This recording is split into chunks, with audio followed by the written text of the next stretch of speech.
ರಹನ್ ಗುರು ಸಾಕ್ಷಾತ್ ಪರಂ ಬ್ರಹ್ಮ ತಸ್ಮೈ ಶ್ರೀ ಅಮ್ಮ ಗುರವೇ ನಮಃ.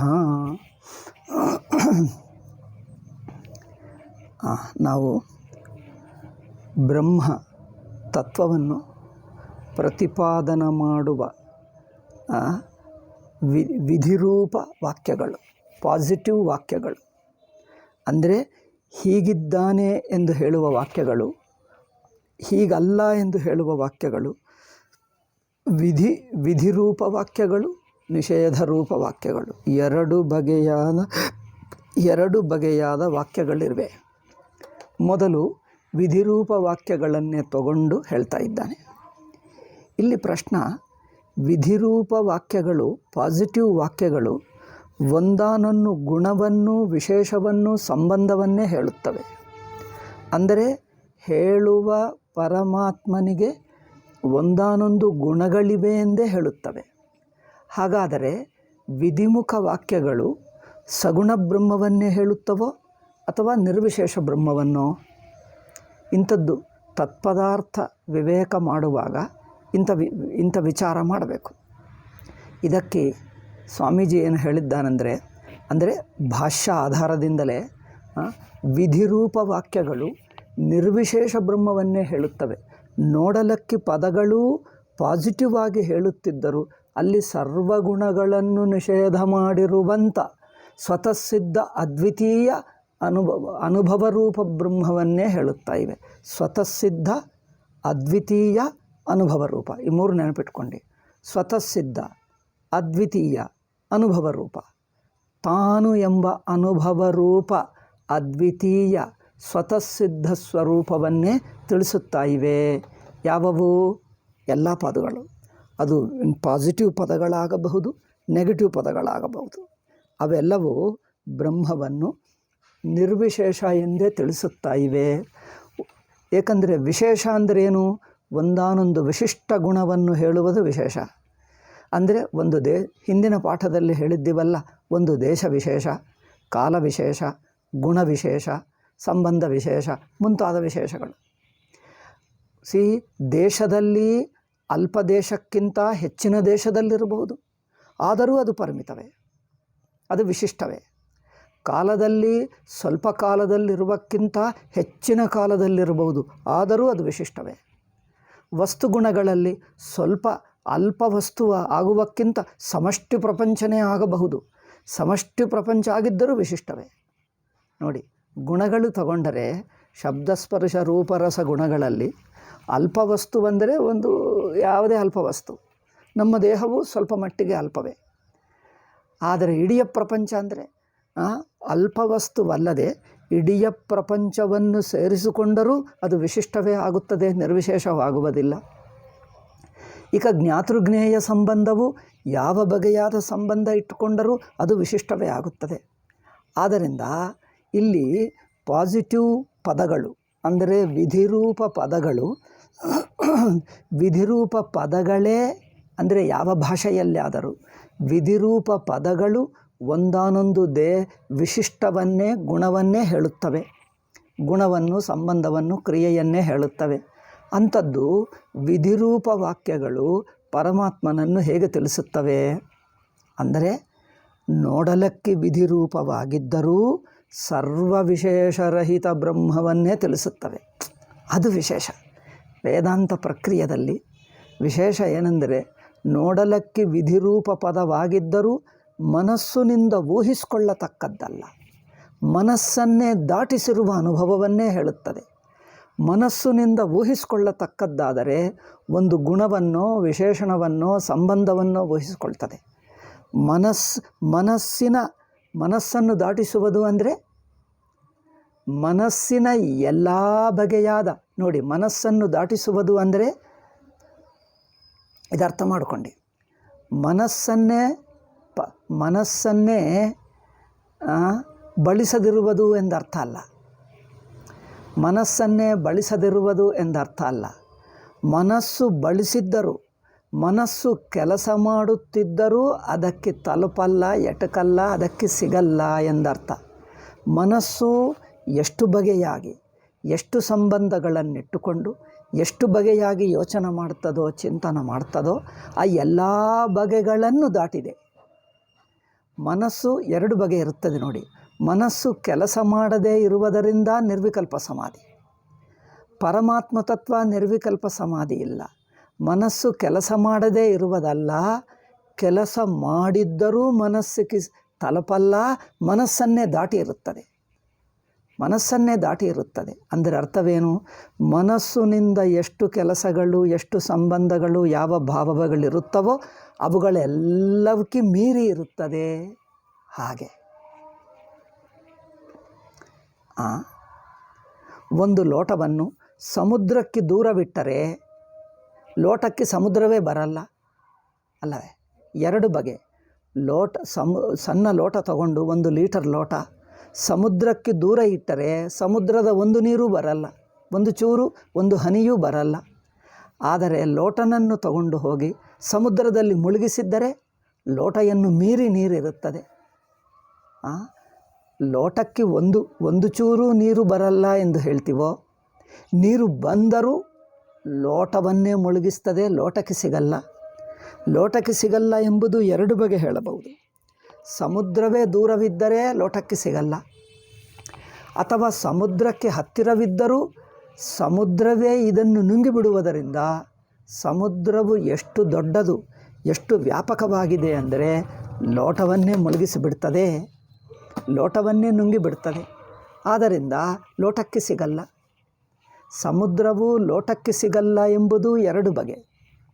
ದೂರವಾಗಿಟ್ಟರೆ, ಸಮುದ್ರಕ್ಕೆ ದೂರವಾಗಿ ನೆಲದ ಮೇಲೆ ಇಟ್ಟರೆ ಒಂದು ಹನಿ ಬೀಳಲ್ಲ. ಸಮುದ್ರದಲ್ಲೇ ಮುಳುಗಿಸಿದ್ದರೆ ಲೋಟ ಮುಳುಗಿದ್ದರೂ ಲೋಟಕ್ಕೆ ತಲುಪಲ್ಲ. ಮನಸ್ಸನ್ನು ಬಳಸ್ತಾ ಇದ್ದರೂ ಬ್ರಹ್ಮ ತಲುಪಲ್ಲ. ನೋಡಿ, ನಿರ್ವಿಕಲ್ಪ ಸಮಾಧಿಯಲ್ಲಿ ಏನು ಮಾಡ್ತಾರೆ? ಮನಸ್ಸೇ ಕೆಲಸ ಮಾಡಲ್ಲ. ಆದರೆ ಅದ್ವಿತೀಯ ಬ್ರಹ್ಮ, ವೇದಾಂತಿಗಳ ಬ್ರಹ್ಮದಲ್ಲಿ ಮನಸ್ಸು ಕೆಲಸ ಮಾಡುತ್ತಾ ಇದ್ದರೂ ಮನಸ್ಸಿನ ಯಾವ ಬಗೆಯಾದ ಕೆಲಸಕ್ಕೆ ಸಂಬಂಧಕ್ಕೆ ತಲುಪಲ್ಲ, ಸಾಕಾಗಲ್ಲ. ಮನಸ್ಸು ಸಾಕಾಗಿಲ್ಲದಿರುವುದರಿಂದ ಮನಸ್ಸನ್ನು ಮೀರಿದೆ. ಮನಸ್ಸೇ ಬಳಸದೇ ಇಲ್ಲ, ಒಂದು ಬಳಸಿದ್ದರೂ ಮನಸ್ಸು ಸಾಕಾಗಲ್ಲ, ಅದರಿಂದ ಮನಸ್ಸನ್ನು ದಾಟಿ ಇರುತ್ತದೆ, ಮೀರಿ ಇರುತ್ತದೆ ಎಂದು ಇನ್ನೊಂದು. ಎರಡು ವ್ಯತ್ಯಾಸ ಗೊತ್ತಾಗ್ತಾ ಇದೆ. ಒಂದು ಲೋಟವನ್ನೇ ದೂರವಾಗಿಟ್ಟಿದ್ದೀವಿ. ಲೌಕಿಕರು ಏನು ಮಾಡ್ತಾರೆ? ನಿರ್ವಿಕಲ್ಪ ಸಮಾಧಿಯಲ್ಲಿ ಮನಸ್ಸಿರುತ್ತದೆ, ಮನಸ್ಸೇ ಯೋಚನೆ ಮಾಡಲ್ಲ, ಮನಸ್ಸು ಕೆಲಸ ಮಾಡಲ್ಲ. ಅದರಿಂದ ಏನು ಗೊತ್ತಿಲ್ಲ ಹೇಳ್ತೀವಿ. ಮನಸ್ಸುಗೂ ಏನು ಗೊತ್ತಿಲ್ಲ ಅಂದರೆ ನಿರ್ವಿಕಲ್ಪ ಸಮಾಧಿಯಾಗುತ್ತದೆ, ಅದು ಬ್ರಹ್ಮಜ್ಞಾನವಲ್ಲ. ನಾವು ನಿದ್ದೆ ಹೋದಾಗಲೂ ಮನಸ್ಸು ಕೆಲಸ ಮಾಡಲ್ಲ, ಅದು ಜ್ಞಾನವಾಗುತ್ತದೆ.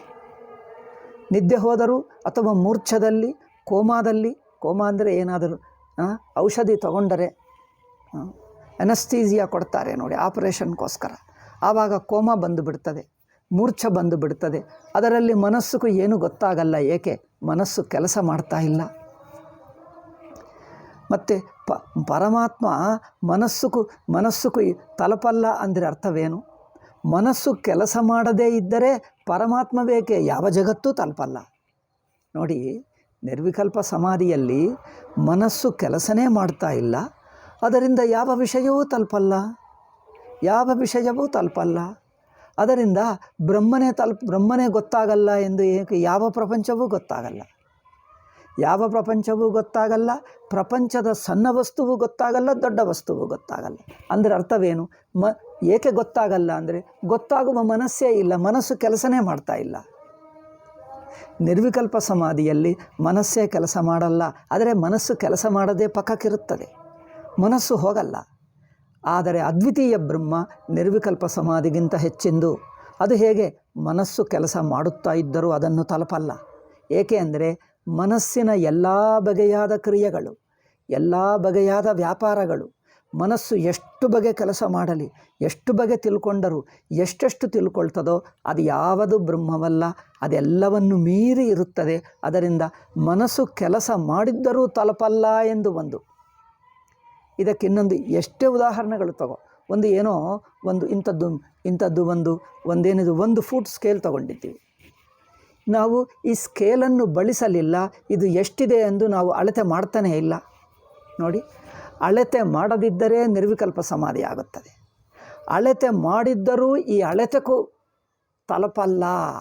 ಏಕೆ ಅಂದರೆ ಅಳತನೇ ಸಣ್ಣದಾಯಿತು, ಅಳತೆಗೂ ತಲುಪುವುದೇ ಅಲ್ಲ. ಅದು ಎಷ್ಟು ಆಕಾಶ ಎಷ್ಟು ದೊಡ್ಡದಾಗಿದೆ.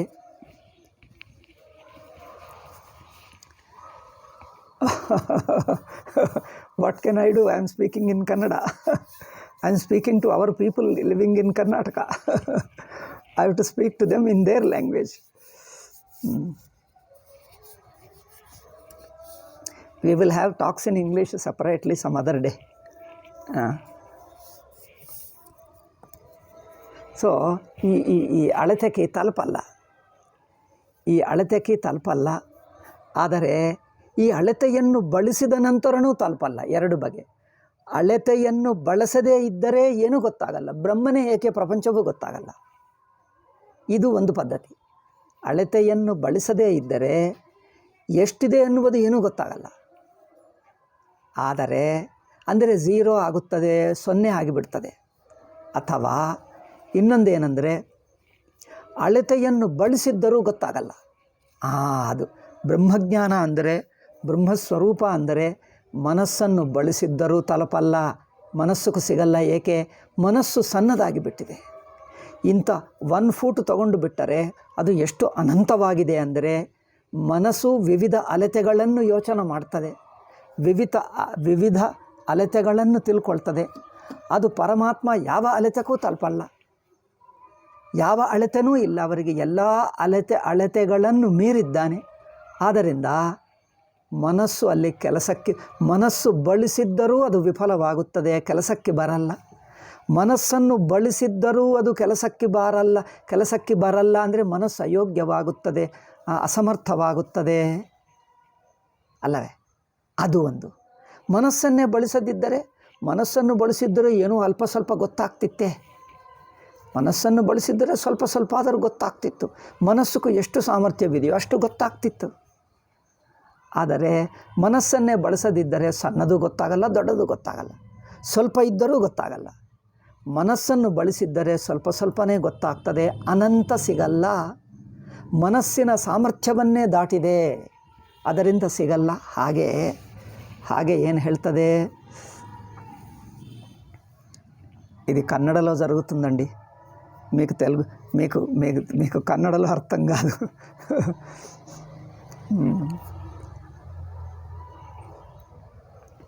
ಆದ್ದರಿಂದ ಇಲ್ಲಿ ಶಬ್ದವೂ ಹಾಗೆ ಮನಸ್ಸುಗೂ ಹೇಗೆ ಸಿಗಲ್ಲ ಎಂದು ಹೇಳಿದ್ದೀವೋ ಹಾಗೆ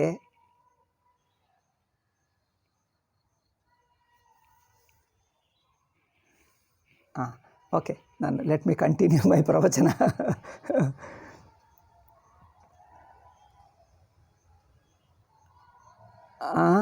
ಅಂದರೆ ಮನಸ್ಸಿನ ಎಲ್ಲ ಮನಸ್ಸು ತಿಳ್ಕೊಳ್ಳುವುದು ಅಂದ್ರೇನು? ಯಾವುದೇ ಒಂದು ಅಳತೆ ಇದ್ದರೆ ತಿಳ್ಕೊಳ್ತದೆ ಅಲ್ಲವೇ? ಯಾವುದೇ ಒಂದು ಅಳತೆ, ಇಷ್ಟು ಹೀಗೆ ಅಂದ್ರೇನು? ಅದು ಕೆಲವು ಅಳತೆಗಳು. ಮನಸ್ಸಿನ ಎಷ್ಟು ಸಾಮರ್ಥ್ಯವಿದೆಯೋ ಅಷ್ಟು ಅಳತೆಗಳು ಮುಗಿಸಿಬಿಡು, ಆದರೂ ಅದು ಬ್ರಹ್ಮ ಆಗಲ್ಲ.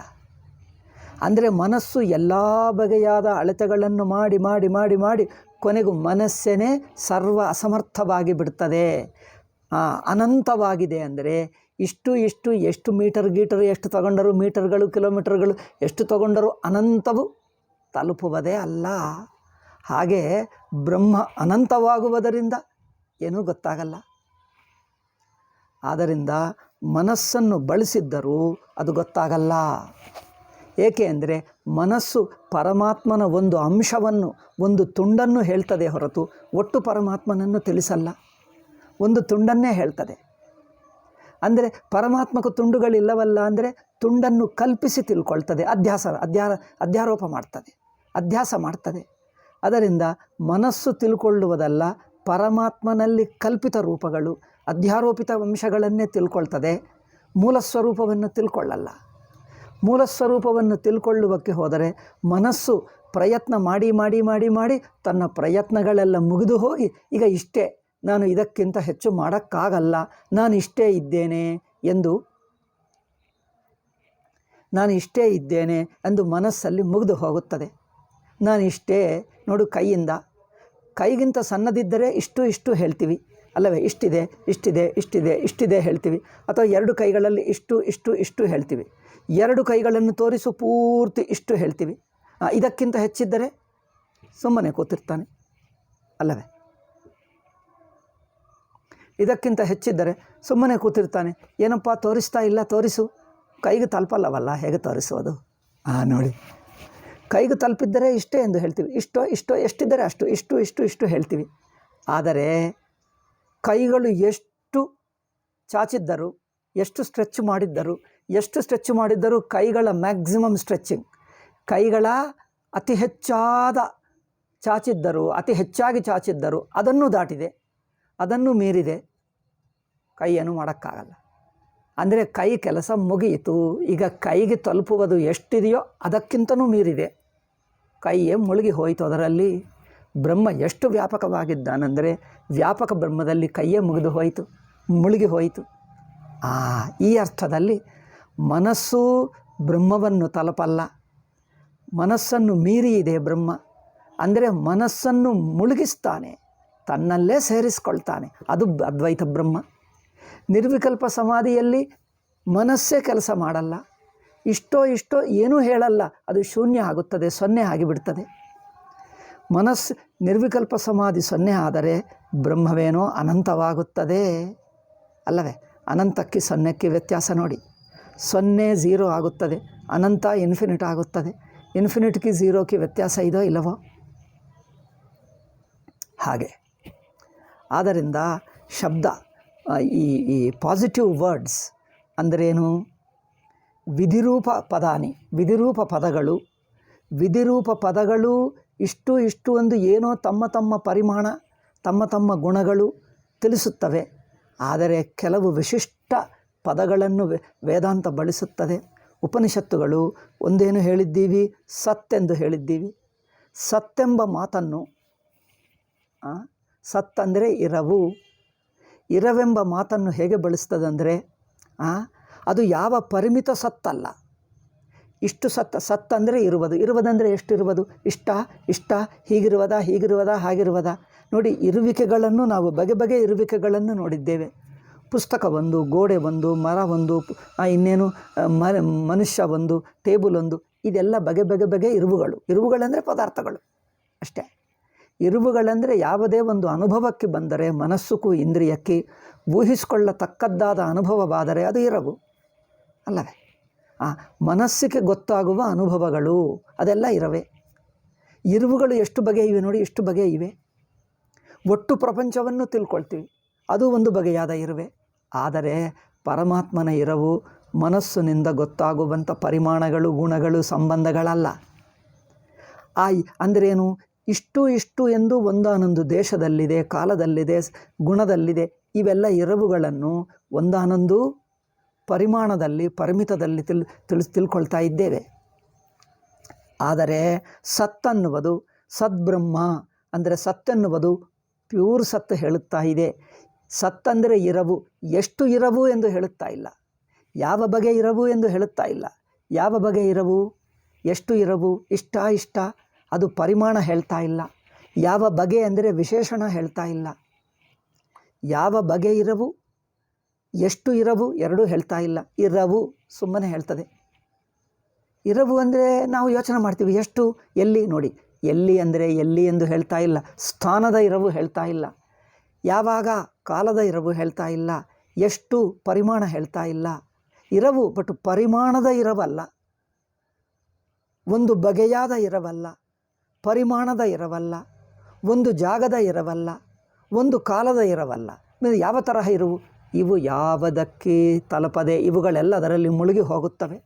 ಇದು ಎಷ್ಟು ದೊಡ್ಡ ಇರವು ಅಂದರೆ ಶುದ್ಧ ಇರವು, ಇರವೇ ಇರವು.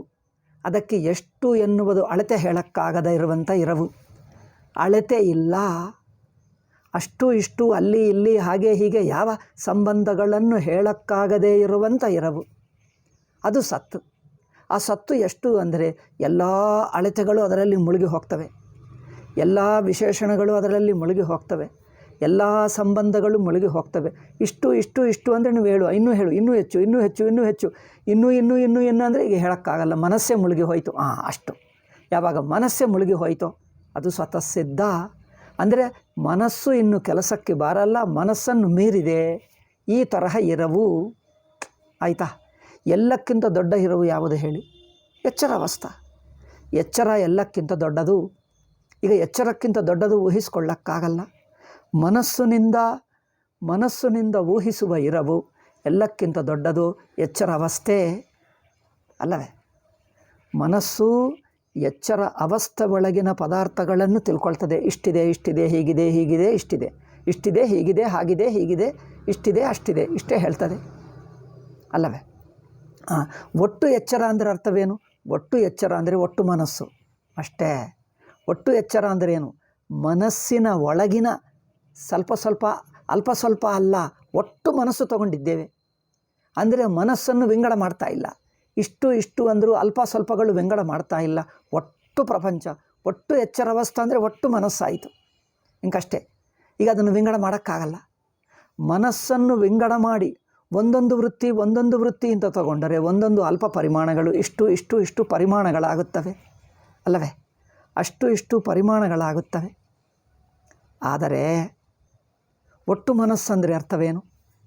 ಒಟ್ಟು ಎಚ್ಚರಾವಸ್ಥೆ ಅಂದ್ರೇನು?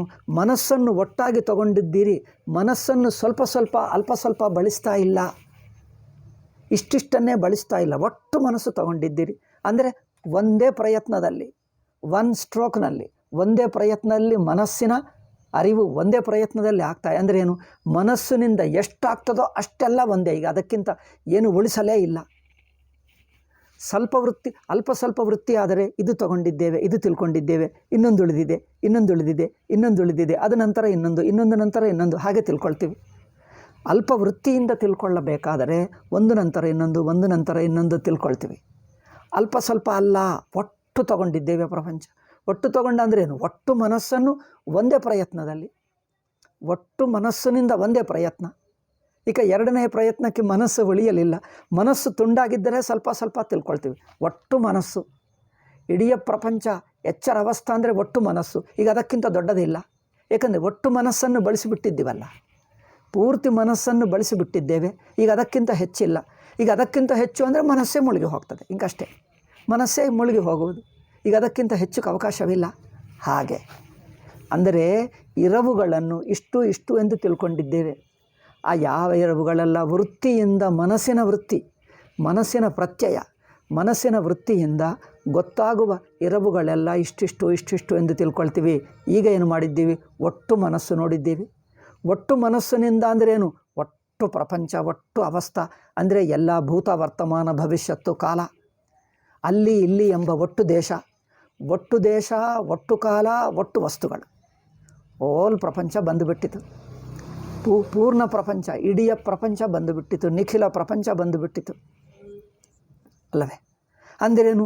ಒಟ್ಟು ಪ್ರಪಂಚದಲ್ಲಿ ಮನಸ್ಸು ಸೇರ್ಕೊಳ್ತದ ಅಲ್ಲವ? ಮನಸ್ಸು ಇರುತ್ತೆ, ನಾನು ಸೇರ್ಕೊಳ್ತೀನಿ. ನಾನು, ಮನಸ್ಸು, ಪ್ರಪಂಚ ಈ ಮೂರು ಒಟ್ಟಾಗಿ ಬಿಟ್ಟು ಒಂದೇ ಆಗುತ್ತದೆ. ಅದನ್ನು ಪ್ರಪಂಚವೇ ಹೇಳು, ಮನಸ್ಸೇ ಹೇಳು, ನಾನೇ ಹೇಳು, ಮೂರು ಸೇರಿಕೊಂಡು ಒಂದೇ. ನಾನು ಹೇಳಿದ್ದರೂ ಅದೇ, ಮನಸ್ಸು ಹೇಳಿದ್ದರೂ ಅದೇ, ಪ್ರಪಂಚ ಹೇಳಿದ್ದರೂ ಅದೇ. ಮೂರು ಒತ್ತಾಗಿದ್ರೆ ಅದು ಎಚ್ಚರಾವಸ್ಥಾ ವೈಶ್ವಾನರಾಗಿ ಬಿಡ್ತದೆ. ಒಟ್ಟಾಗಿತು. ಈಗ ಅದರಲ್ಲಿ ಒಳಗಿಂದು ನೋಡುತ್ತಾ ಇಲ್ಲ, ಒಟ್ಟು ಸೇರಿಸಿದ್ದೀವಲ್ಲ. ಒಟ್ಟು ಸೇರಿಸಿದ್ದರೆ ಒಳಗಿಂದು ಅಲ್ಪ ಸ್ವಲ್ಪ ನೋಡ್ತಾ ಇಲ್ಲ. ಅಲ್ಪ ಸ್ವಲ್ಪ ಅಲ್ಲ, ಅದು ಅದ ನಂತರ ಇದು ನಂತರ ಅದಲ್ಲ, ಅದು ಇದು ಎಲ್ಲ ಸೇರಿಸಿಬಿಟ್ಟು ಒಂದೇ. ಅದು ಇದು ಎಲ್ಲ ಸೇರಿಸಿಬಿಟ್ಟು ಒಂದೇ. ಒಂದೇ ಅಂದ್ರೇನು? ಮನಸ್ಸಿನಿಂದ ಗೊತ್ತಾಗುವ ಪ್ರಪಂಚ ಎರಡು ವಿಂಗಡ ಆದರೆ ಏನಾಗುತ್ತದೆ? ಮತ್ತೆ ವ್ಯತ್ಯಾಸ ಆಗುತ್ತದೆ, ಪೂರ್ಣವಾಗಲ್ಲ, ಒಟ್ಟು ಪ್ರಪಂಚ ಆಗಲ್ಲ. ಒಟ್ಟು ಪ್ರಪಂಚದಲ್ಲಿ ಮನಸ್ಸಿನಿಂದ ಆಗುವ ಪ್ರಪಂಚ ಎರಡು ಸೇರಿಕೊಂಡು ಒಂದೇ ಮನಸ್ಸಾಯಿತು. ಪ್ರಪಂಚ ಮನಸ್ಸೇ ಆಯಿತು. ಮನಸ್ಸು ಪ್ರಪಂಚ ಎರಡಲ್ಲ, ಒಂದೇ ಆಗಿಬಿಟ್ಟಿತು. ಅದು ಅವಸ್ಥಾ ಹೇಳ್ತೀವಿ. ಅವಸ್ಥಾನುಭವ ಅಂದ್ರೇನು? ಒಟ್ಟು ಎಚ್ಚರಾವಸ್ಥಾ. ಜಾಗೃತ ಅವಸ್ಥಾನುಭವ ಅಂದರೆ ಒಟ್ಟು ಅವಸ್ಥಾ. ಅದರಲ್ಲಿ ನಾನು ಬುದ್ಧಿ ಸೇರಿಕೊಂಡಿದೆ, ಒಟ್ಟು ಮನಸ್ಸಿದೆ, ಒಟ್ಟು ಪ್ರಪಂಚ ಇದೆ. ಈ ಮೂರಿಗೆ ಒಂದೇ ಅರ್ಥ. ಒಟ್ಟು ಪ್ರಪಂಚ, ಒಟ್ಟು ಮನಸ್ಸು ಅಥವಾ ಒಟ್ಟು ನಾನು. ಒಟ್ಟು ನಾನು ಅಂದರೆ ನಾನು ನೀನು ಎಲ್ಲರೂ ಸೇರಿಸಿ. ಈ ಒಟ್ಟು ಸೇರಿಸಿದ್ದರೆ ಏನಾಗುತ್ತದೆ? ಅದೆಲ್ಲ ಒಟ್ಟೇ ಅವಸ್ಥೆ. ಈಗ ಮನಸ್ಸು ಗೊತ್ತು ಮಾಡಿಕೊಳ್ಳುವ ಮ್ಯಾಕ್ಸಿಮಮ್ ಇಷ್ಟೇ ಪರಿಮಿತಿ, ಎಲ್ಲಕ್ಕಿಂತ ಹೆಚ್ಚಿನ ಪರಿಮಿತಿ ಅತಿ ಹೆಚ್ಚು ಇಷ್ಟೇ. ಈಗ ಅದಕ್ಕಿಂತ ಇಲ್ಲ ಅಂದರೆ ಮನಸ್ಸೇ ಬಿದ್ದು ಹೋಗುತ್ತದೆ. ಎಚ್ಚರಾವಸ್ಥೆಗಿಂತ ಹೆಚ್ಚು ನೋಡು, ಎಚ್ಚರಾವಸ್ಥೆಗಿಂತ ಹೆಚ್ಚು ನೋಡುವಕ್ಕೆ ಹೋದರೆ ಎಚ್ಚರಾವಸ್ಥೆಗೆ ಅಂಚು ಕಂಡು ಬರುತ್ತದೆ, ಎಚ್ಚರಾವಸ್ಥೆನೇ ಮುಗಿದು ಹೋಗುತ್ತದೆ. ಎಚ್ಚರಾವಸ್ಥೆ ಮುಗಿದು ಹೋದರೆ ಏನು ಉಳಿಯುತ್ತದೆ? ಸಾಕ್ಷಿ ಮಾತ್ರ. ಸುಷುಪ್ತಿ ಸಾಕ್ಷಿ ಮಾತ್ರ ಉಳಿಯುತ್ತದೆ ಅಷ್ಟೇ, ತಾನೇ ತಾನು. ಎಚ್ಚರಕ್ಕಿಂತ ಹೆಚ್ಚು ಅಂದರೆ ಸ್ವತಃ ಸಿದ್ಧ ತಾನು, ಅದು ಅದ್ವಿತೀಯ, ಅನಂತ, ಸ್ವತಃ ಸಿದ್ಧ, ಏನೇ ಹೇಳು, ಅದು ನಿರ್ವಿಶೇಷ. ಆ ಇರವನ್ನು ಸದ್ಬ್ರಹ್ಮ, ಸತ್ತೆಂಬ ಮಾತಿನಿಂದ ಆ ಇರವನ್ನು ಹೇಳ್ತಾ ಇದೆ. ಈಗ ಗೊತ್ತಾಯ್ತಾ? ಇರವು ಅಂದರೆ ಪ್ರಪಂಚದ ಒಳಗಿನ ಅಲ್ಪ ಸ್ವಲ್ಪ ಪದಾರ್ಥಗಳಲ್ಲ, ಮತ್ತು ಒಟ್ಟು ಪ್ರಪಂಚ ಅಲ್ಲ.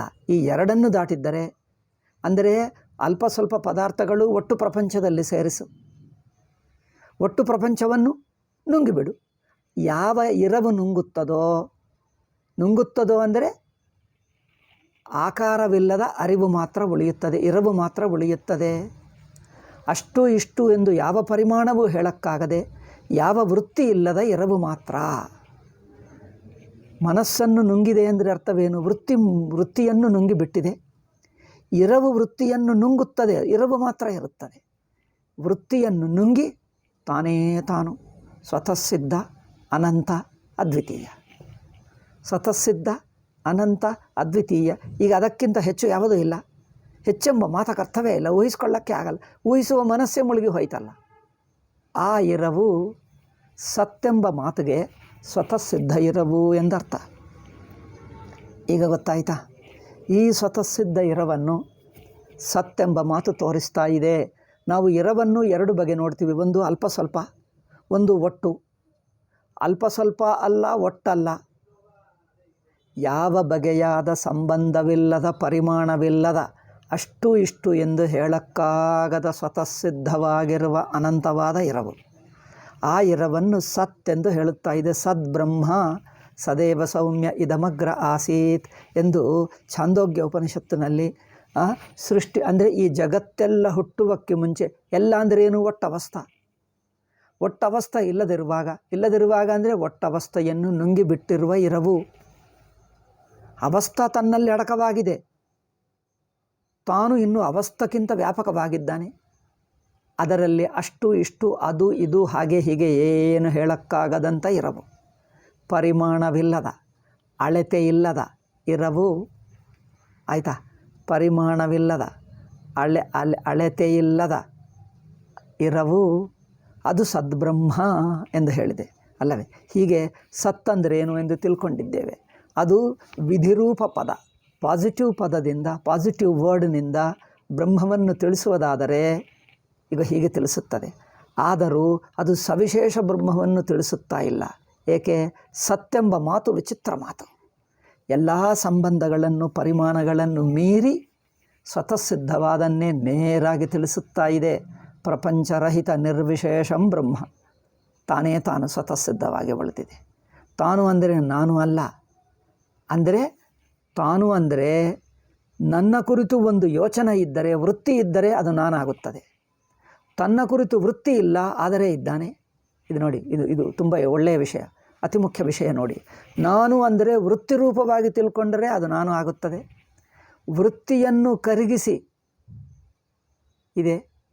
ವೃತ್ತಿ ಅಂದರೆ ಅದು ಆಕಾರವಿಲ್ಲ, ಅಷ್ಟು ಇಷ್ಟು ಎಂದು ಪರಿಮಾಣವಿಲ್ಲ, ಇದ್ದಾನೆ ತಾನೇ ತಾನು ಸ್ವತಃ ಸ್ವತಃಸಿದ್ಧವಾಗಿದೆ, ಎಲ್ಲ ಆಗಿದೆ, ಇರುವುದು.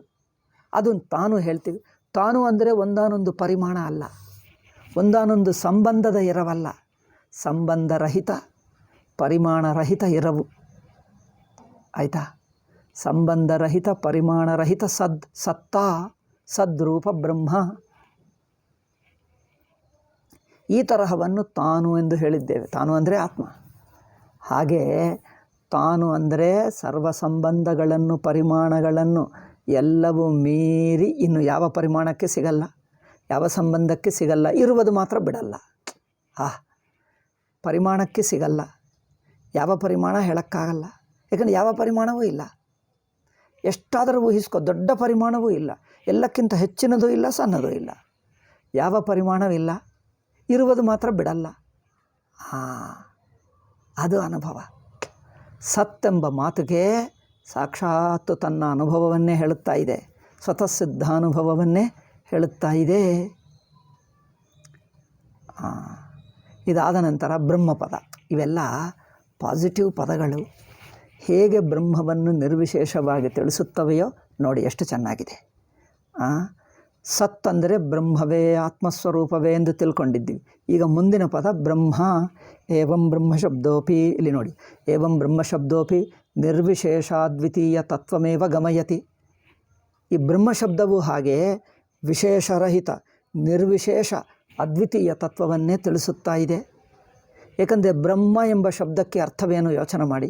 ಬ್ರಹ್ಮ ಅಂದರೆ ದೊಡ್ಡದು. ದೊಡ್ಡದಂದರೆ ಏನು? ದೊಡ್ಡ ಪುಸ್ತಕ, ದೊಡ್ಡ ಆನೆ, ದೊಡ್ಡ ಮನೆ. ಅಂದರೆ ಒಂದಾನೊಂದು ವಸ್ತು ದೊಡ್ಡ ಅಷ್ಟೇ.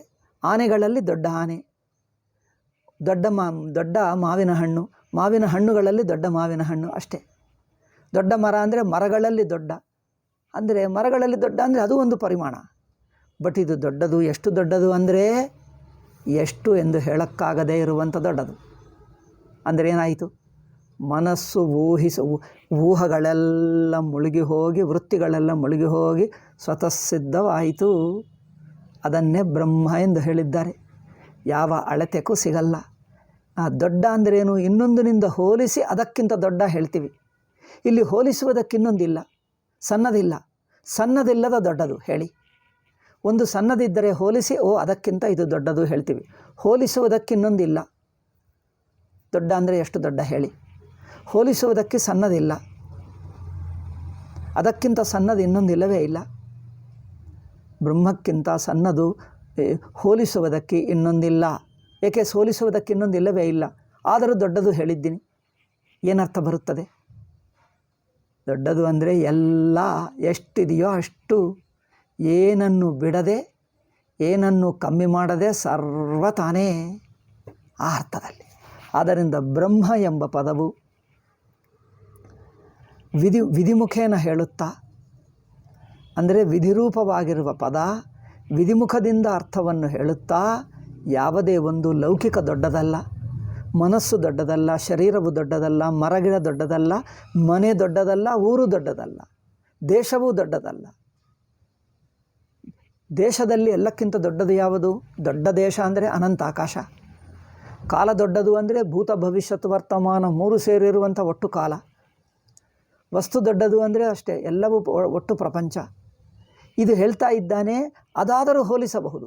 ಒಟ್ಟು ಪ್ರಪಂಚ ದೊಡ್ಡದು ಅಂದ್ರೇನು?